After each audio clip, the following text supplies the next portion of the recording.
Kanuru Carmel మాతా దేవాలయం విచారణ గురువులు ఫాదర్ సలివేంద్ర సౌరి ఆధ్వర్యంలో గుడ్ పవిత్ర శుక్రవారం సందర్భంగా సజీవ శిల్వ మార్గం భక్తి శ్రద్ధలతో 14 స్థలములు నిర్వహించారు. శాలిపేట నుండి బందర్ రోడ్డు మీదుగా పెనంలూరు 4వ జంక్షన్, పోరంకి, తాడిగడప, కామయ్యతోపు, కానూరు కార్మెల్ మాతా దేవాలయం వరకు జరిగింది. భక్తులు 2000 మంది పైన పాల్గొన్నారు. సజీవ శిలువ మార్గం వేషధారణ పాత్రలు చూపరులకు భక్తి మార్గంలో నడిపించింది. ఫాదర్లు సలివేంద్ర సౌరి దేవదానం, రత్నరాజు దివ్య బలి పూజను, దివ్య కారుణ్య సాంగ్యములు నిర్వహించి అందరికీ దివ్య సప్రసాదం అందించారు. ఈ కార్యక్రమంలో సిటీసీ సిస్టర్స్, ఉపదేశకులు, దీక్షాపరులు, యూనిట్స్ లీడర్స్, వివిధ గ్రామాల నుండి భక్తులు అధిక సంఖ్యలో పాల్గొన్నారు.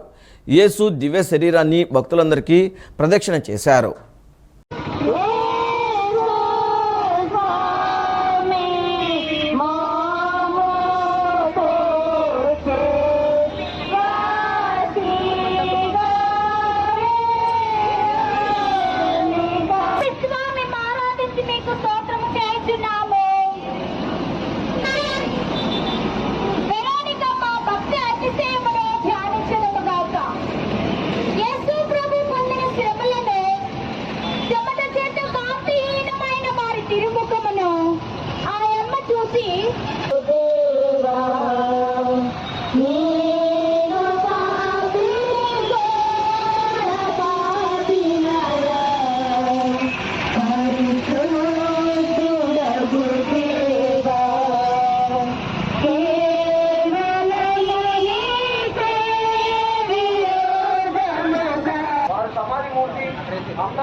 నా రక్షకుడైన యేసువా, నీ మీద దేవుని లేచితిరి కదా.